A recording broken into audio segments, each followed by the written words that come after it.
Hi, Mina here with Synergy Design and Construction and Model or Model. Today we're installing a manufactured stone in our primary suite sitting area. And Mark and I really wanted to bring the outdoors in, but we wanted to avoid heavy stones and things that were going to be really hard to install. So we chose ProVia, and ProVia is really well known for their exterior stone applications, but what a lot of people don't know is that you can use that same stone in interiors as well, and so we're really excited to showcase their product. Now we began with their visualizer design tool because that allowed us to really play with the different stones and colors in our particular home's application so we could make sure we knew exactly what it was going to look like before we went into install. Although ProVia has a ton of stones to choose from, ultimately we chose their PrecisionFit in a brand new color they have, which is Onyx.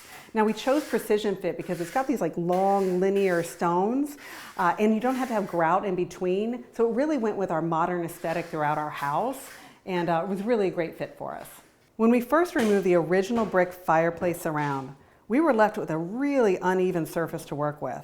So we had to fill in the gaps and we chose to do that with thin set mortar and then added cement board so we could install it more like tile. Now we could have also used an approved lath, but found the cement board just as easy to work with. We then applied a polymer modified mortar and simply stacked the stone just like we would in any other tile installation. We found the ProVia stone super easy to work with from beginning to end, from the visualizer tool, helping us be able to visualize it before we even chose the stone, all the way through the installation. We could not be happier with the result, and we're excited to really use their product in our next client's project.